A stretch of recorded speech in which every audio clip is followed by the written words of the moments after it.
मत्प्रेयान्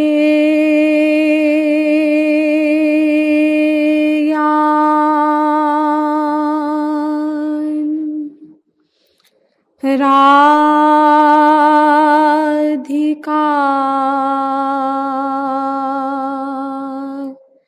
प्रेयान्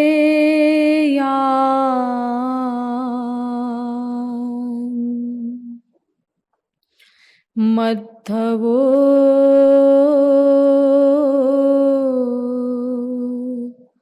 राधिका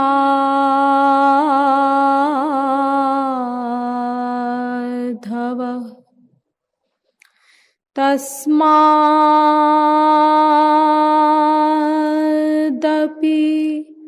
गरीयान्यो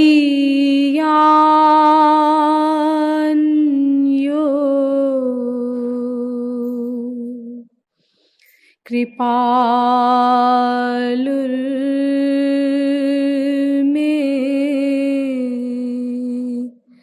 जगद्गुरु।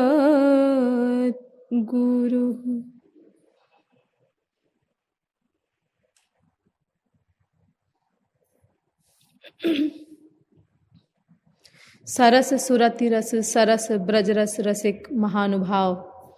दैनिक नियमानुसार पहले कुछ देर श्री हरिनाम संकीर्तन कर लीजिए, पश्चात विषय प्रारंभ किया जाएगा।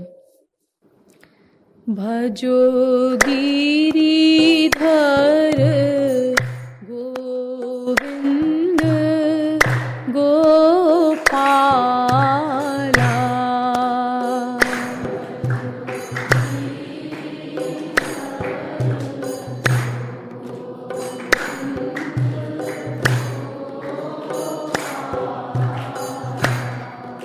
भजो गिरिधर गोविंद गोपाला,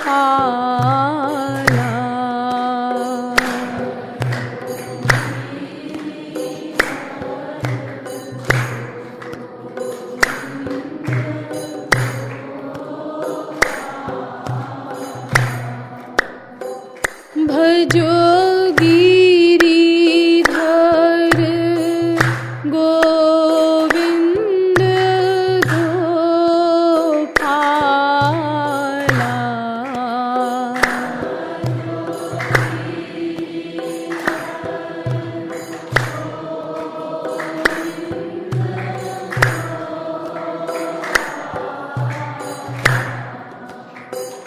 भजो गिरिधर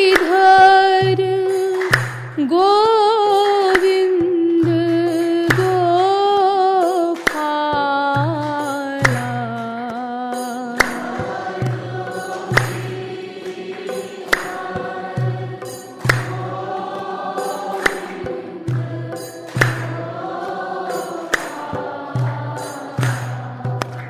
भजो गिरिधर गोविंद गोपाला,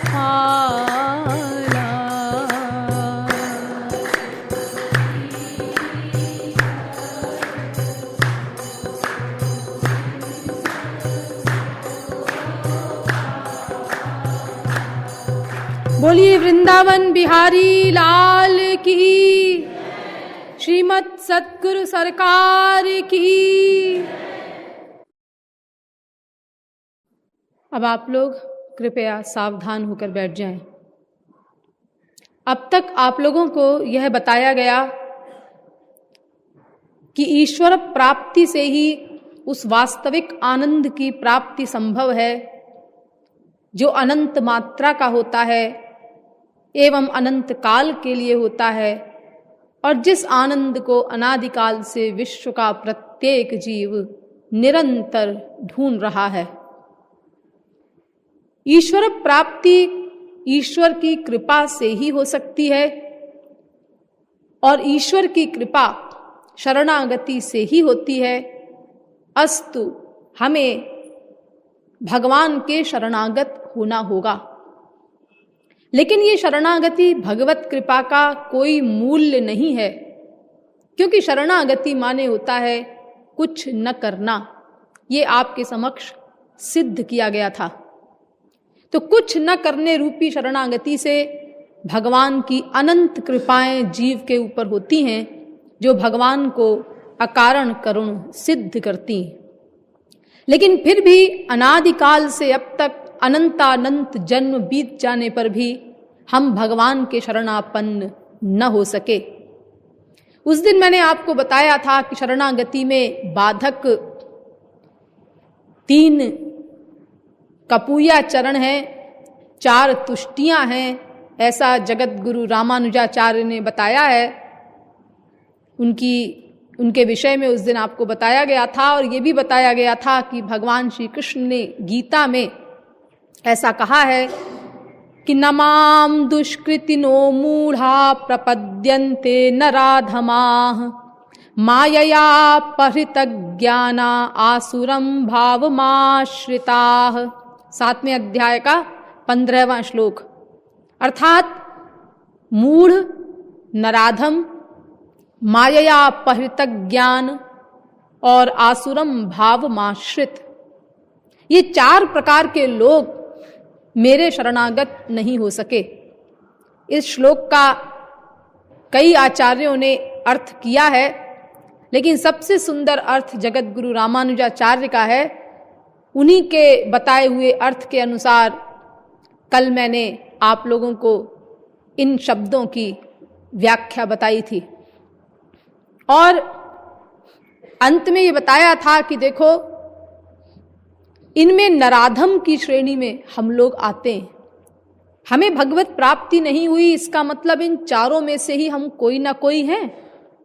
तो मूढ़ तो हम कहे नहीं जा सकते, क्योंकि हमें तत्व ज्ञान प्राप्त हो चुका है कि ये मानव देह क्यों मिली है, भगवान से हमारा क्या संबंध है, क्यों भगवान को पाना है, कैसे पाना है, इत्यादि तत्व ज्ञान हमारे रोम रोम में भरा जा चुका है। और माया परितक ज्ञान, ये कोटि भी हम पर लागू नहीं होती कि हम हमेशा तर्क वितर्क कुतर्क संशय ही करते रहें। कभी कभी तो सब कुछ चलता है। और आसुरम भावमाश्रित, अर्थात महात्माओं की खिल्ली उड़ाना, भगवत कार्य में विघ्न डालना,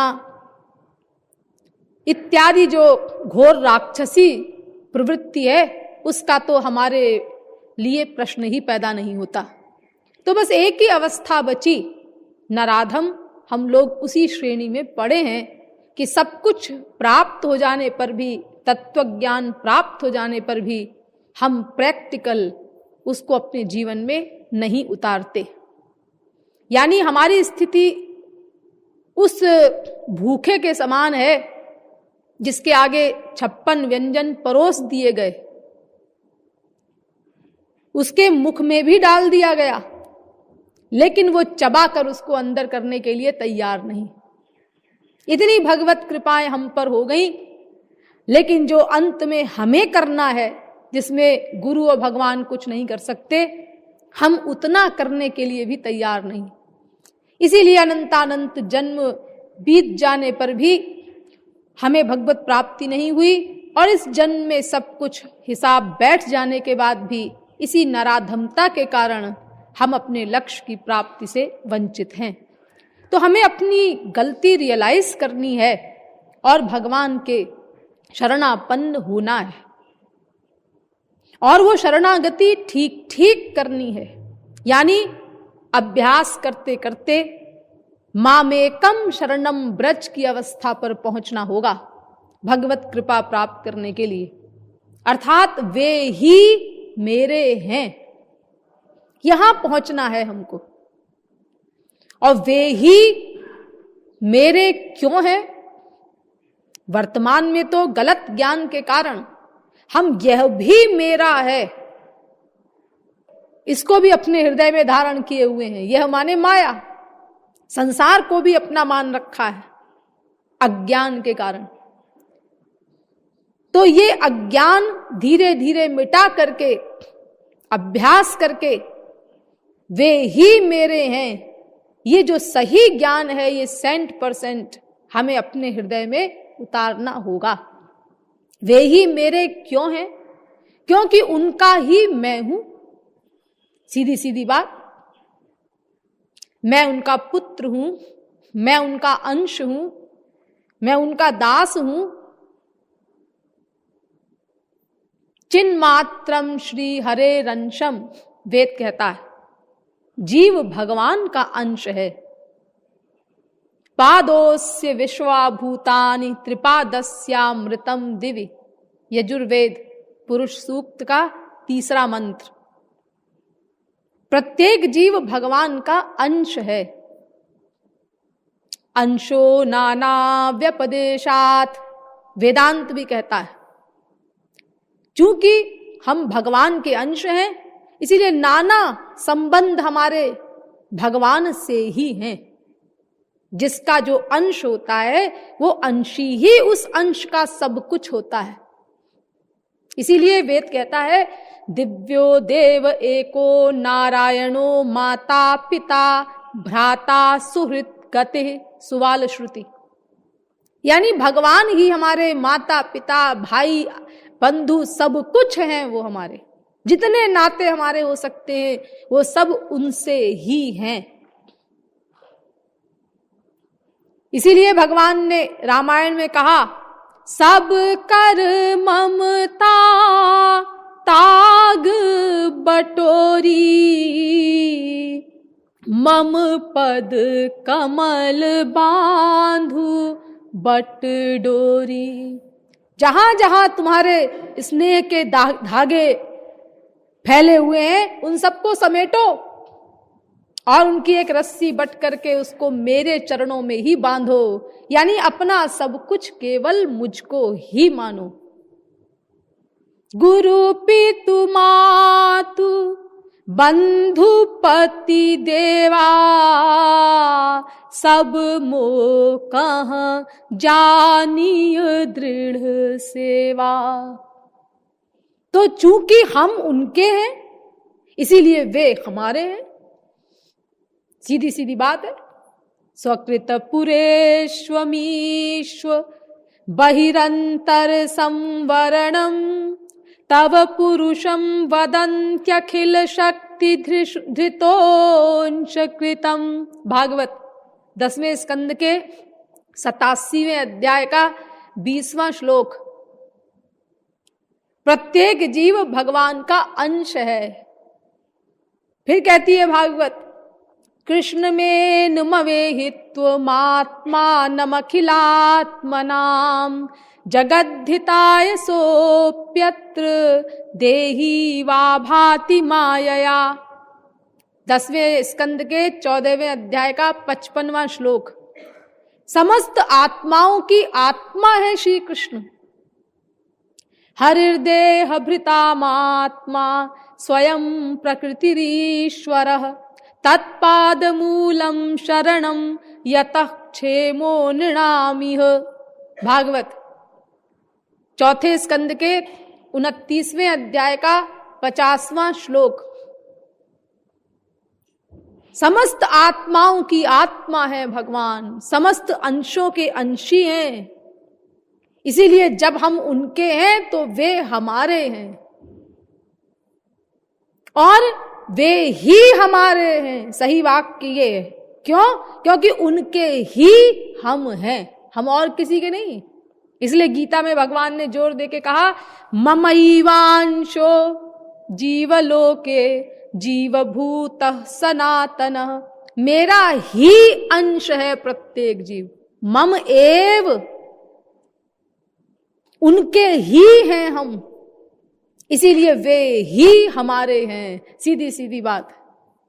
ईश्वर अंश जीव अविनाशी, रामायण भी कहती है।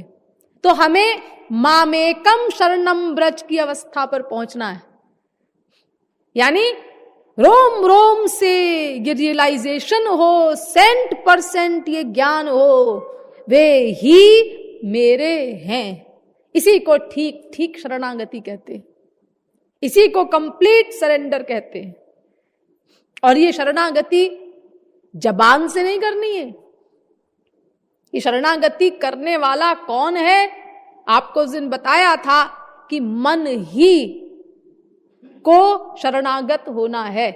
क्यों? क्योंकि उसकी साइंस मैंने आपको बताई थी वेदों से, लॉजिक से, कि प्रत्येक कार्य का कर्ता मन ही होता है। इसीलिए मन को ही भगवान के शरणापन्न होना है। इसीलिए सब जगह, सब ग्रंथों में इसी मन पर जोर दिया गया है। मन को शरणागत करो। भावग्राह्य मनीडाख्यम भावा भाव करम शिवम। श्वेताश्वतरोपनिषद 5वें अध्याय का 14वां मंत्र। भगवान केवल मन के वर्क को नोट करते हैं। मन ही करता है, शरणागति मन को ही करनी है। तस्मात् केनाप्युपायेन मनः कृष्णे निवेशयेत। भागवत 7वें स्कंद के पहले अध्याय का 31वां श्लोक। जैसे कैसे भी हो अपना मन लगाओ भगवान में। फिजिकल ड्रिल से काम नहीं चलेगा, कर्ता मन है। गीता में भी देखिए 50 जगह भगवान ने कहा मय्येव मन आधत्स्व मयि बुद्धिम निवेशय। 12वें अध्याय का 8वां श्लोक। इसी प्रकार मय्यावेश्य मनो ये माम नित्य युक्ता उपासते। गीता बार बार कह रहे हैं मन का समर्पण करो, मन का समर्पण करो। मन्मना भव मद्भक्तो मद्याजी माम नमस्कुरु। 9वें अध्याय का 34वां श्लोक और 18वें अध्याय का 65वां श्लोक 2 जगह आया है। मन मुझको दो अपना। 50 जगह मन का समर्पण करना होगा। तस्मात् सर्वेषु कालेषु मां मनुस्मर युध्य च। 8वें अध्याय का 7वां श्लोक। अनन्य चेताः सततम यो मां स्मरति नित्यशः तस्याहं सुलभः पार्थ नित्य युक्तस्य योगिनः। गीता 8वें अध्याय का 14वां श्लोक। अनन्याश्चिन्तयन्तो मां ये जनाः पर्युपासते तेषां नित्याभियुक्तानां योगक्षेमं वहाम्यहम्। गीता 9वें अध्याय का 22वां श्लोक। तेषां सततयुक्तानां भजतां प्रीतिपूर्वकं ददामि बुद्धियोगं तं येन मामुपयान्ति ते। गीता 10वें अध्याय का 10वां श्लोक। यानी वो प्रेम पैदा करना होगा, मन का समर्पण करना होगा, तब भगवान की कृपा होगी। सब ग्रंथों में इसी मन पर जोर दिया गया है और सब संतों ने भी इसीलिए इस मन को ही पकड़ा है, क्योंकि कर्ता केवल मन है। किसी भी महापुरुष की वाणी आप पढ़ लीजिए, वहां भी मन को ही संबोधित किया गया है। मन पछितई है अवसर बीते छाणु मन ठगिनी माया आस। अरे मन अवसर बीत्यो जात। देखिए साहब, मन को संबोधित किया जा रहा है। सोच मन श्याम मिलन की बात।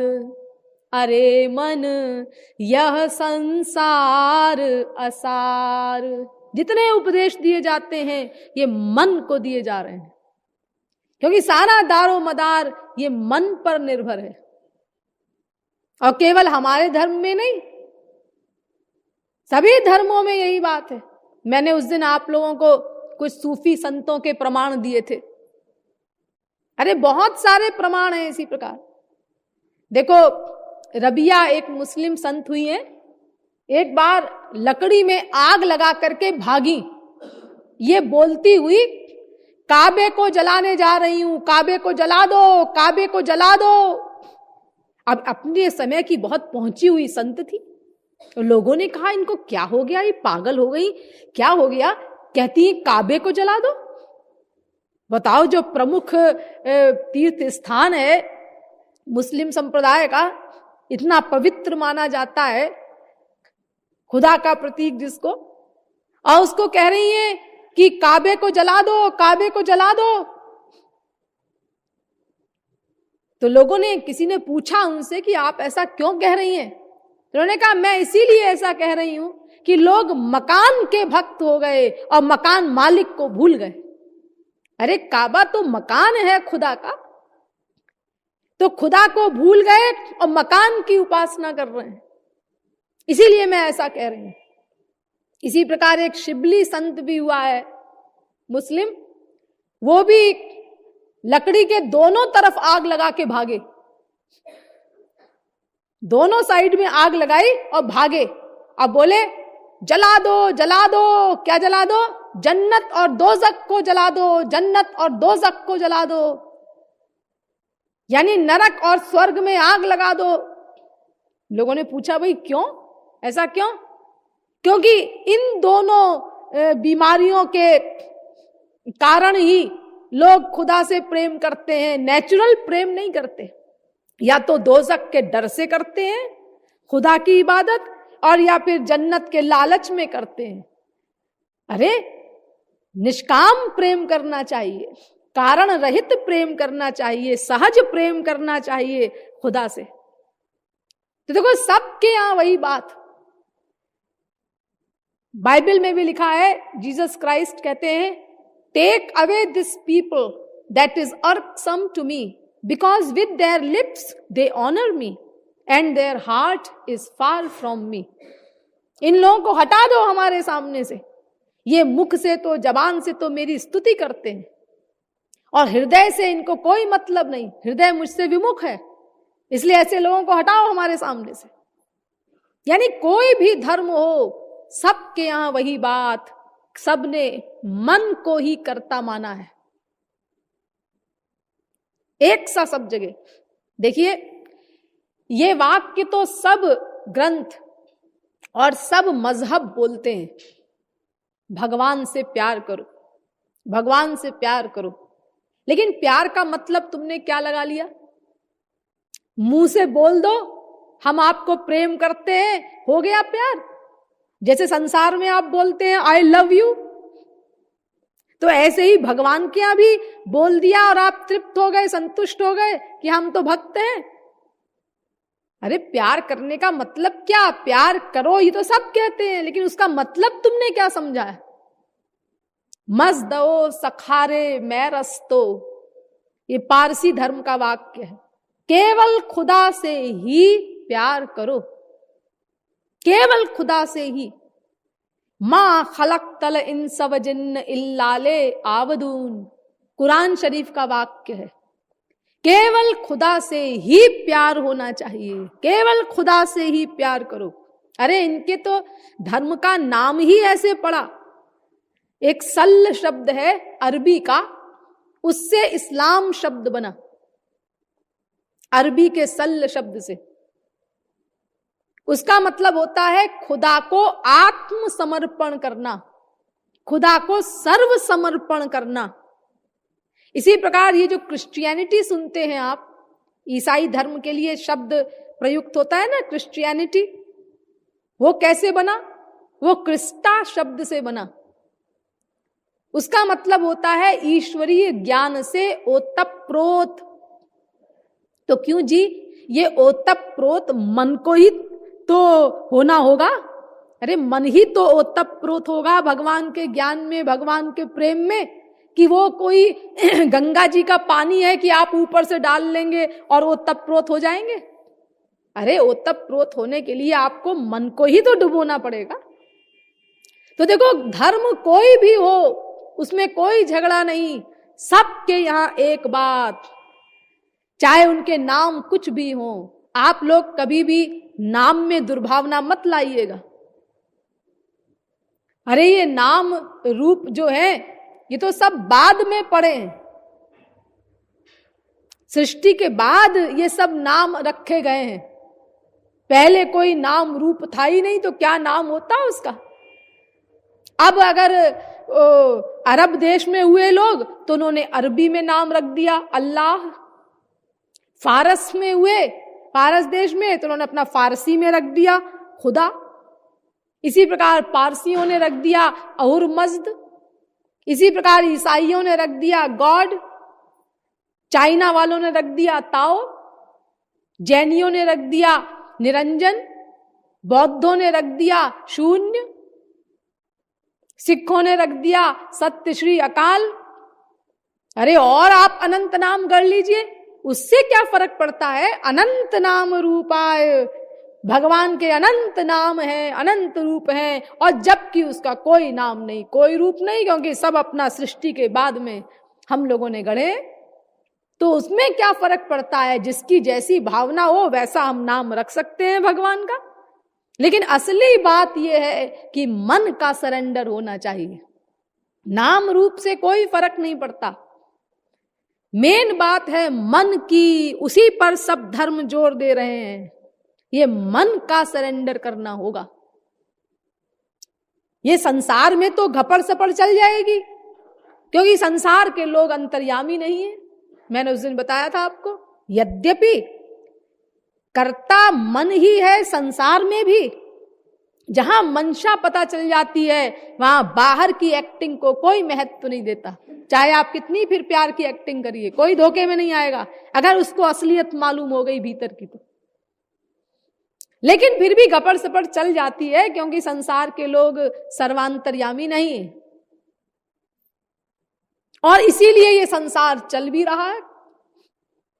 हाँ, वरना एक दूसरे के लिए जो सोचते हैं हम सब लोग, अगर उसको आउट कर दे प्रतिक्षण कि क्या क्या हम सोचते हैं दूसरों के लिए, सब आपस में आउट कर दे, तो 24 घंटे में सारे संसार में लाश ही लाश दिखाई दे। सारा संसार टकरा जाए, आपस में लड़के मर जाए। ये तो एक्टिंग कर करके लोग संसार में जिंदा हैं।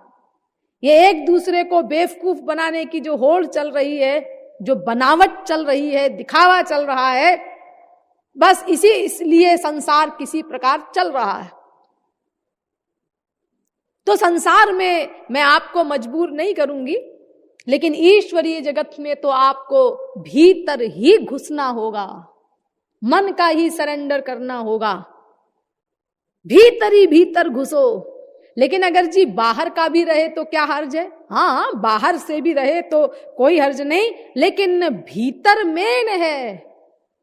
भीतर नहीं है और तो बाहर से आप कर रहे हैं ईश्वरीय वर्क, तो ये 0/100 मिलेगा उसका आपको, वो आपने किया ही नहीं। देखिए, एक बार एक बहुत बड़े मुस्लिम संत हुए हैं, हजरत जुनैद। तो एक बार उनकी एक हाजी से बात हुई, मतलब वो अहंकार में था, मैं हाजी हूं, मैं हज करके आया हूं। तो उन्होंने उस हाजी से बात की कि आप हाजी हैं? जी हाँ। तो आपने हज किया है? हाँ, किया है। अच्छा, एक बात बताओ, जब तुम घर से हज करने के लिए चले तो क्या तुम्हारे अंदर ये खुशी, ये उत्कंठा, ये भावना पैदा हुई, कितना सौभाग्यशाली हूं मैं खुदा से मिलने जा रहा हूं, खुदा के घर जा रहा हूं, ऐसी भावना पैदा हुई? नहीं, ऐसा तो कुछ नहीं हुआ। तो तुम हज करने निकले ही नहीं। अच्छा, एक बात बताओ, तुमने पड़ाव डाला होगा, उस जगह जगह पड़ाव डालते हैं। हाँ, डाला था। तो हर पड़ाव बीतने के बाद क्या तुम्हारी ये व्याकुलता, उत्कंठा बढ़ी? अब बस इतनी दूर है खुदा का घर, अब बस इतने पड़ाव और हैं, फिर बस खुदा के घर हम पहुंच जाएंगे, खुदा से मिलन होगा। ये हर पड़ाव बीतने के बाद, बीतने के साथ साथ ये खुशी, ये उत्कंठा, ये व्याकुलता बढ़ती गई तुम्हारे अंदर? नहीं, ऐसा तो कुछ नहीं हुआ। तो तुमने पड़ाव डाला ही नहीं।